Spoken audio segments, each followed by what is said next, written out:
that were able to use our melanin to divide us. And when you look at America, those same people with those philosophies, they created the country exactly the way they meant to create it. So they were successful. So it's an America for some, for the people who've constructed this idea, but for the rest of us, it is not living up to the dream, the ideal. And for a person like me who at this age is just coming to question race, I had looked at it as something that just was. I had questioned myself and wondered whether or not there was something to my people not being as good as. And I believed that myth. And a lot of people did, and we lived within the confines and just doing what seemed like the right thing to do, emulating people who we believe to be the standard bearers, and then realizing that they're not. And then being very angry at having spent all of this time in my life thinking that it was something wrong with me and mine, and not believing that someone would consciously think of a way to hurt people, just to make money.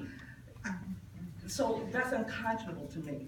But the more that I live, the more that I've opened up, the more that I allow my time, myself to really see what is happening, as opposed to just living life day in and day out, trying to provide for my family, saying that if I get educated, I'll be accepted, and I can show, see, I am good enough. I am like you.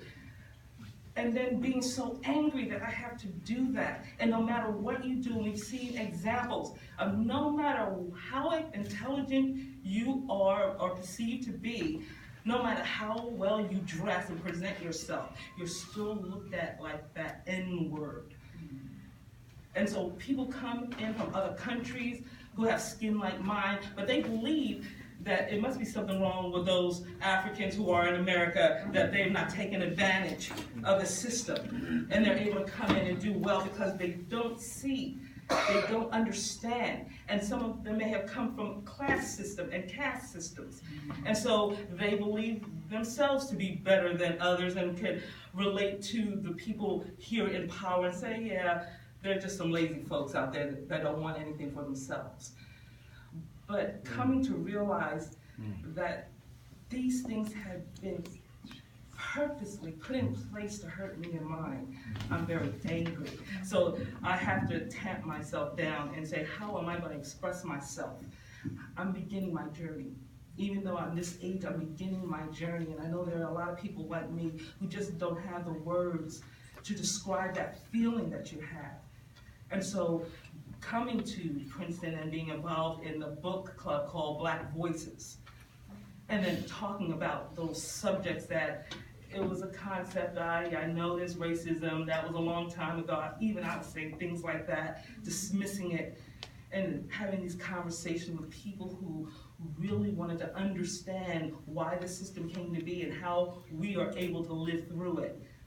And then being introduced to Not in Our Town and continuing conversations. And I thank this woman, Linda Oppenheim, who I met at the Black Voices Book Club, and she invited me to come to continuing conversations.